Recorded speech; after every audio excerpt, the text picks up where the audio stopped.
the depths of the Cold War, America pulled off the most audacious spy mission ever attempted. 3 miles beneath the sea, inside enemy waters.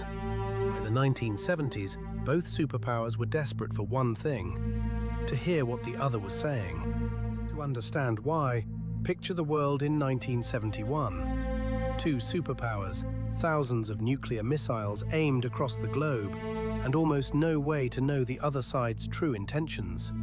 The Sea of Okhotsk was a Soviet stronghold, ringed by their land, patrolled by their fleet.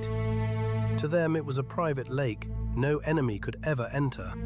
Then American intelligence learned of a secret: a Soviet communications cable lying on the floor of the Sea of Okhotsk. Running along that cable were the unguarded voices of the Soviet military. If America could reach it, they could hear everything. It linked the Soviet Pacific Fleet's headquarters to its most secret submarine base, and it carried their military secrets unguarded. The idea was almost insane: to tap a cable on the bottom of an ocean, deep inside Soviet territory, without ever being seen. The cable lay nearly 400 feet down, in hostile waters. No one had ever tapped a line like it, and being caught could mean war. So the United States Navy and the National Security Agency hatched a plan so daring it bordered on madness.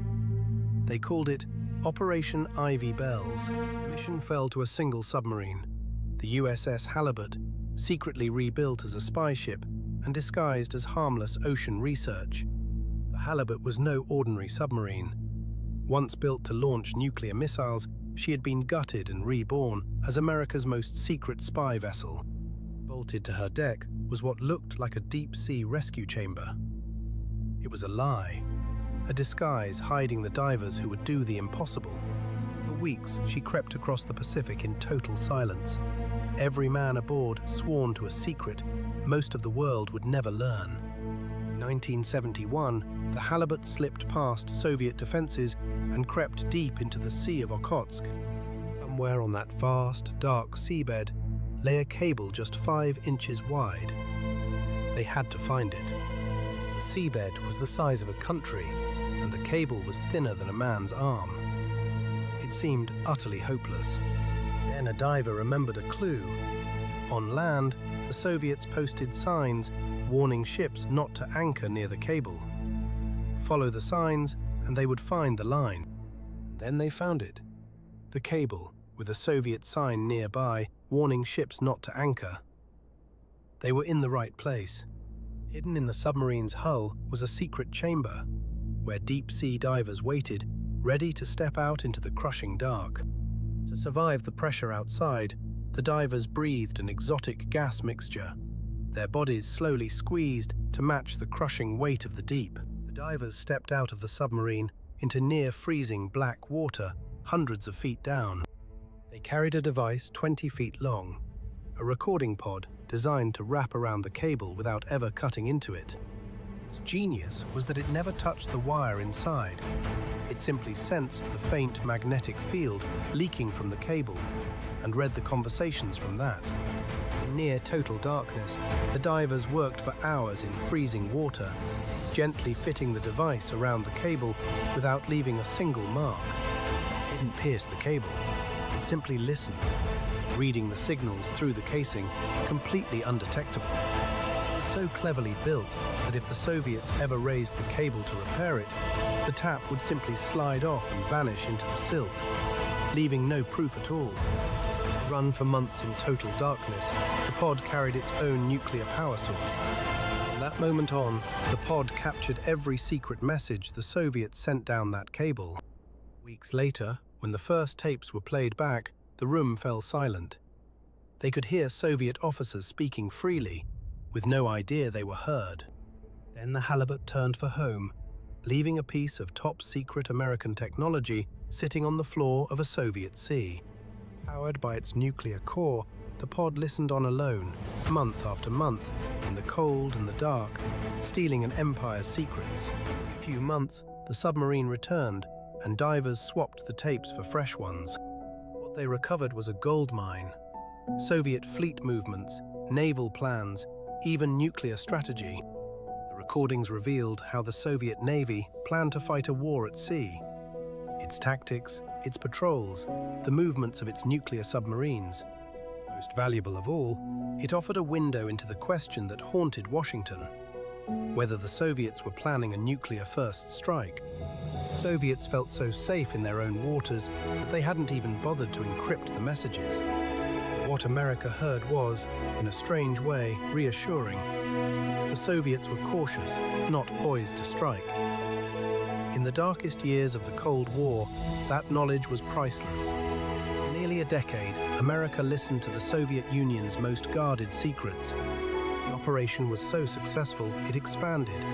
New pods, new cables, even beneath the icy Barents Sea off the Soviet north. For nearly 10 years, it went completely undetected, feeding American intelligence a river of secrets the Soviets never knew they were giving away. Only a handful of people in the entire United States government even knew it existed. To everyone else, Ivy Bells was a ghost. It became one of the greatest intelligence triumphs of the entire Cold War. But a secret this big could not stay buried forever. His name was Ronald Pelton, an analyst at the National Security Agency, fluent in Russian and drowning in debt. For 14 years, he had been one of the agency's sharpest minds, trusted with the nation's deepest secrets, including Ivy Bells. But his finances collapsed. Buried in debt and bankrupt, he resigned from the agency and walked away carrying everything he knew in his head. He walked into the Soviet embassy in Washington and offered to sell everything he knew. He brought no files, no photographs, only his memory. And in that memory was the secret of the cable on the ocean floor. Over secret meetings, Soviet intelligence drew it out of him piece by piece, until they understood there was an American device on their cable. For just $35,000, he handed the Soviets the secret of Ivy Bells. A few $1,000s at a time.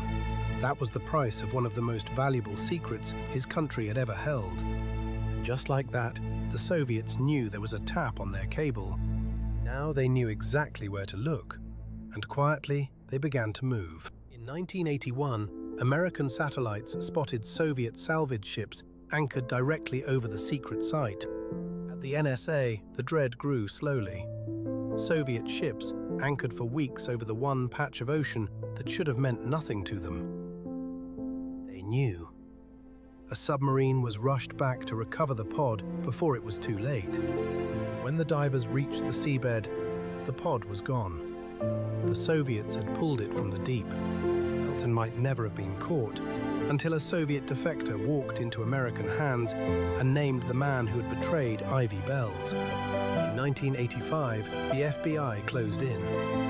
The brilliant analyst who had sold his country's secret was finally under arrest. Ronald Pelton was caught, convicted of espionage, and sentenced to spend the rest of his life behind bars. A decade of access, an operation of pure genius, undone by one desperate man and a handful of cash. Today, that stolen recording device sits on display in a museum in Moscow, a Soviet trophy. Yet the secret war beneath the waves never truly ended. Even now, somewhere in the silent deep, cables are still being listened to. For 10 years, America heard everything, until one man, for a fistful of dollars, gave the deep its secret back. Thanks for watching Fathom Files. If you enjoyed this descent into history, subscribe, because there is always more buried beneath the surface.